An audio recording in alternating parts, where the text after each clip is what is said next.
자, 이번 시간에는 45번 기출유형 반분 신뢰도, 반분법과 내적 일관성 신뢰도에 대해서 알아보도록 하겠습니다. 보시죠. 일단은 반분 신뢰도하고 내적 일관성 신뢰도는 크게 뭐라고 부르냐면 단일 검사 시행법이라고 하는 큰 카테고리에 묶여요. 단일 검사 시행법이고, 자, 우리가 이전에 얘기했던 검사 재검사랑 뭐 동형 검사라든지 이런 것들은 다 뭐예요? 두 번씩 하는 거예요. 두 번씩 하는 건데 이 단일검 반분 신뢰도하고 내적 일관성 신뢰도는 딱 한 번만 합니다. 딱 한 번만 하는 거라서 단일검사 시험법이라고 부릅니다. 측정 도구를 응답자에게 한 번만 실시해서 신뢰도를 추정하는 방법이고 시간과 비용 면에서 굉장히 경제적이고 두 번 하는 걸 한 번만 하는 거예요. 자, 일단 반문 신뢰도는 이렇게 설문지를 반으로 나눠 가지고 A 파트, B 파트로 나눠서 각각을 이제 상관계수를 이제 구하는 거고, 내적 일관성법은 얘를 이제 확장 업그레이드 해 가지고 무수히 많이 계속 잘라요. 계속 잘라서 얘네들의 이제 평균을 구해 가지고 신뢰도를 구하는 방법입니다.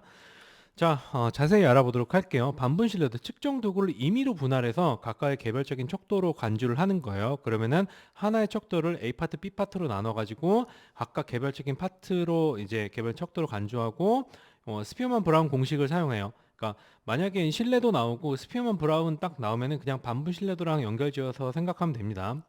자, 측정 도구 사이의 상관계수를 통해 신뢰도를 수정을 하고, 근데 여기서 이제 뭐가 문제냐면 이 일단 측정 도구를 반으로 나눈다고 했을 때 홀짝으로 구분하거나 무선적으로 문항을 선별하거나 전반부 후반부로 구분한 여러 가지 방법들이 있어요. 근데 이렇게 구분하는 거에 따라서 신뢰도 값이 다르게 나타나요.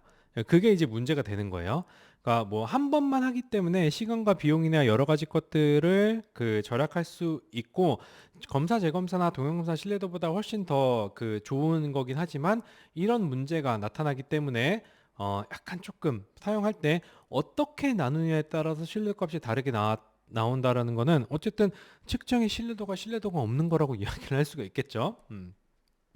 자, 그럼 측정 도구의 구성이 전반부, 후반부 다르게 구성된 경우 신뢰도가 과소추정될 수가 있어. 우리가 설문지 어떻게 구성한다 그랬어요? 전반부에는 약간 좀 가볍고 일반적 이런 내용, 후반부에는 약간 무겁고 깊은 내용으로 이제 한다 그랬죠. 그랬을 때 이런 설문지를 갖다가 반분 신뢰도를 하게 되면은 당연히 이 둘의 상관계수는 낮아질 수밖에 없어요.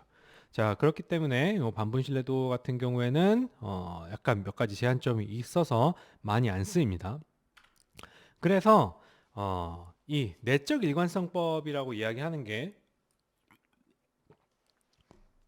거의 99.9% 신뢰도를 구할 때 이 내적 일관성법을 사용을 하게 됩니다. 내적 일관성법을 사용해서 도시 신뢰 계수를 크롬바우 알파라고 부르고, 이를 통해 신뢰도를 평가를 합니다. 크롬바우 알파 값은 0에서 1 사이의 값을 가지고 알파 값이 높을수록 신뢰도가 높고 알파가 1이면 신뢰도가 100%라는 얘기예요. 자, 반분 신뢰도를 확장해서 가능한 모든 집단구를 만들어서 상관계수를 구한 다음에 얘네들의 평균을 사용해서 신뢰도를 검증하는 방법이라고 이야기를 합니다. 자, 문항 간 평균 상관계수가 높을수록 크롬바우 알파 값은 높아지고, 그러니까 문항 간 상관이 높다라고 하는 것은 문항 간 공유하는 것들이 굉장히 많고 문항 간 서로 비슷비슷하다는 거예요. 자, 측정 도구 문항 하나를 동형 검사를 간주해서 하는 거라고 얘기했었죠. 각 문항들이 일관된 방향의 응답 여부를 확인하고 척도 구성 항목 중 신뢰도 저해 항목을 추출을 가능해. 이게 뭔 말이냐면은, 여러분들이 뭐 SPSS나 이런 걸 사용해서 신뢰도 분석을 한단 말이에요. 크롬바 알파를 구하는데 옵션에 들어가서 이렇게 제외할 것 체크를 하게 되면은, 내가 10개의 문항을 넣었어. 10개의 문항을 넣었는데 크롬바 알파 값이 점 721 이렇게 나왔단 말이에요. 근데 제거 문항 체크를 하게 되면은 문항 1, 2, 3, 4 이렇게 쭉 뜨고, 제거 시 크롬바 알파 값이 점7 43 점7 11 점632 이런 식으로 나오거든요. 이 말이 뭐냐면은 이 문항을 제거했을 때 크롬바 알파가 어떻게 변하는지를 이제 알려주는 옵션이에요. SPSS에서. 야, 그러면 이제 높을수록 좋은 거니까 지워요. 막 지우면 되냐? 막 지우면 안 됩니다. 막 지우면 안 돼요. 자, 그게 내적 일관성법이고, 이제 문제 한번 풀어보도록 하겠습니다. 신뢰도 측정 방법 중 하나인 반분법에 관한 스피어만 브라운 공식의 가정으로 맞는 것은, 요거는 뭐냐면 질문지 전체가 반쪽보다 신뢰도가 높다. 그러니까 질문지 전체가 문항수가 많기 때문에 신뢰도는 당연히 높겠죠. 요게 이제 정답이고, 측정 도구가 경험적으로 다차원적이어야 된다라기보다는 우리가 반분법이라고 이야기를 하는 반분법은 하나의 척도를 둘로 나눈단 말이에요. 근데 얘네 둘을 비교를 했을 때 신뢰도가 이제 좋으려면은 얘네 둘이 어떻게 보면은 동형 검사라고 취급을 하는 거예요. 그러면은 경험적으로 다차원이 아니라 단일 차원이어야 되는 겁니다. 측정 도구가 단일 차원이어야 되는 거고, 측정 도구를 반으로 나눠 각각 종속적인 두 개의 척도를 사용한다.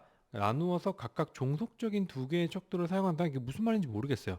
종속적인 두 개를 척도를 사용한다라고 하는 거는 어 독립적인 두 개의 척도로 사용하는 건데, 만약에 이게 이제 맞게 바꾸려면은 독립된 두 개의 척도로 이제 간주하고 얘네들의 상관을 보는 거죠. 질문의 수가 짝수개인 질문지가 홀수개인 질문지보다 신뢰도가 낮다. 뭔 말이야? 뭐 말도 안 되는 얘기죠. 이거 말도 안 되는 얘기고, 이것도 무슨 말인지 모르겠어요. 그래서 어쨌든 답은 스피어만 브라운 나오면은 반문법이 되는 거고, 질문지 전체가 반쪽보다 신뢰도가 높은 이유는 질문지 전체가 문항수가 더 많기 때문에 신뢰도가 더 높고, 반쪽이 이제 신뢰도가 더 낮다라는 겁니다. 자, 그 다음에 측정 항목에 가질 수 있는 모든 조합의 상관관계의 평균값라고 하면 우리는 뭐 떠올려야 돼요? 크롬버 알파 떠올려야 되고, 그 다음에 내적 일관성법을 떠올려야 됩니다. 크롬버 알파하고 내적 일관성. 내적 일관성법이 답이죠. 재검사법은 이제 옛날 거고, 복수형식법도 옛날 거고, 반분법도 잘 안 쓰고, 어쨌든 이거랑 측정 항목을 가질 수 있는 모든 조합의 상관관계랑은 다 상관없는 방법이에요. 자, 그래서 이제 그 단일검사 시행법 중에 반분법과 내적 일관성법에 대해서 알아봤고, 이제 예, 죄송합니다. 다음 기출 유형에서 또 다른 내용들을 배워보도록 하겠습니다. 수고하셨습니다.